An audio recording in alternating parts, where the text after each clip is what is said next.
வைகுண்ட ஏகாதசி வரலாறு தெரியுமா? முன்னொரு காலத்தில் தேவர்களையும் முனிவர்களையும் முரண் என்ற அரக்கன் மிகவும் துன்புறுத்தி வந்தான். அவனிடமிருந்து தங்களை காப்பாற்றுமாறு பகவான் விஷ்ணுவிடம் முறையிட்டனர். அனைவரையும் காக்கும் பொருட்டு விஷ்ணு முரனுடன் போரிட்டு வென்றார். வென்ற பின்னர் ஒரு குகையில் ஓய்வெடுக்க பெருமாள் சென்றார். இதை பார்த்த தோல்வியின் விரக்தியில் இருந்த முரண் பெருமாளை கொல்ல ஒரு வாளை ஓங்கியபடி வந்தார். அப்போது விஷ்ணுவின் உடலில் இருந்து வெளிப்பட்ட சக்தி ஒரு பெண் வடிவில் உருவெடுத்து முரனுடன் போரிட்டு வென்றாள்.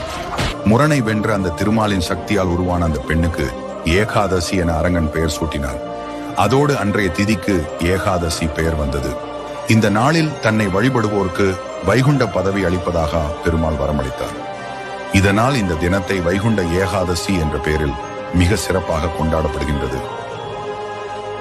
வைகுண்ட ஏகாதசி விரதத்திற்கு ஏன் இவ்வளவு சிறப்புகள்? பெருமாளுக்கு இருக்கப்படும் விரதங்களில் மிக முக்கியமான விரதம் ஏகாதசி விரதம். வைகுண்ட ஏகாதசி விரதம் மேற்கொள்வதால் இந்த ஜென்மத்தில் நாம் செய்த பாவங்கள் மட்டுமல்லாமல் 7 ஜென்மத்தில் நாம் செய்த பாவங்களையும் நீக்கும். வாழ்நாள் முழுவதும் ஏகாதசி விரதம் இருப்பவருக்கு மறுபிறவி கிடையாது என்பார்கள். வைகுண்ட ஏகாதசி அன்று இறப்பவர்களுக்கு மறுபிறவி என்பது கிடையாது. ஆனால் வாழ்நாள் முழுவதும் இறை பக்தியுடனும் தர்ம சிந்தனையுடனும் இருப்பவர்களே ஏகாதசி என்று மரணம் அடைவார்கள். ஏகாதசி என்று விரதம் இருந்து பெருமாளை வழிபட்டால் தீராத நோய்கள் தீரும், சகல செல்வங்கள் உண்டாகும், பகைவர்கள் நீங்குவார்கள். வைகுண்ட ஏகாதசி திருநாளில் சொர்க்கவாசல் வழியாக பெருமாளை தரிசித்தால் பாவங்கள் நீங்கி பெருமாளின் அருள் பரிபூரணமாக கிடைக்கும்.